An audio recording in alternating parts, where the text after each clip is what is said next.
When we really look at the IHI flow diagnostics, which compares the vertical axis of adjusted turns, so how good are you at sort of processing and lean in terms of getting availability of beds and other assets, and the horizontal axis around utilization, so scheduling competency, we find that actually less than 10% of hospitals throughout the United States are in that sweet spot, in the circle. In fact, the vast majority are in the bottom left. So haven't quite got the lean disciplines and processes around bed turns and the scheduling part of it not optimized. Now, incredibly difficult. But the world we're going into, I think, requires that we get very good at this skill set. And it's high on the leadership agenda to make sure that before I spend the next dollar of capacity, I can prove to myself that I've really been at optimized assets and utilization of those assets in the middle. Let me just build this chart. Again, the majority of healthcare costs, I think we all know, sit in fixed costs, and I think data would say 86% of costs are fixed.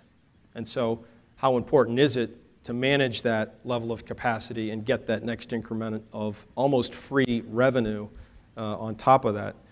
Our view is there will be pretty significant implications going forward here, a pretty significant medium-term capacity drawdown and consolidation. We saw a decent amount of that in 2009, but I think part of what we learned in 2009 is the agenda might have to get a lot more intense around how do I optimize assets.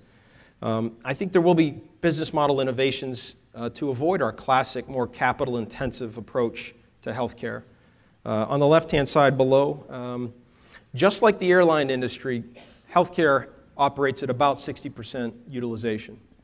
And the airline industry figured out, I think 5 or 6 years ago maybe, that if it took shuttering airlines in the desert to get to that 95% utilization, that's what they were going to do, because that next increment of seat was incredibly valuable. I think you're going to see the same thing in the healthcare industry, where organizations can't find a way to improve that 60%. Shuttering and scaling back will be part of that opportunity. Clearly, I can tell you from our financial results last year, the delay in amortizing of capital expenditures was a very real management technique last year. I think that will continue to be. We're seeing the aging of the installed base. And I think you're going to see a real acceleration of mergers and joint ventures in this space in order to optimize that capacity and utilization. On the business model side, subscription models. I think we're going to hear more about, hey, you know what, I don't really want to buy that asset. I just prefer to pay for it by the drink. So how does that business model develop? Peak load pricing, something that the airline industry and the energy industry has really optimized. On my flight down here, I'm sure no two people on that plane paid the same price. It's when they paid it and what was the supply and demand, and the sophistication around getting what they could for that seat given the circumstances has really been an art form. Same with the energy world, right? If you want to run your air conditioner at noon on a hot summer day, you're going to pay. If you want to run it, in the middle of the night, that's a little different deal. It'd be interesting to see how the healthcare industry gets more sophisticated in how to price that capacity, given supply and demand. And then rate of return regulation. This is really what CMS is telling us, particularly those of us in the diagnostic imaging business. We actually have very good data on how assets are utilized out there because we monitor through broadband how those assets are used. The answer is somewhere in the 55-60% range. CMS says, and that's in a high sort of volume, maybe somewhat urban setting.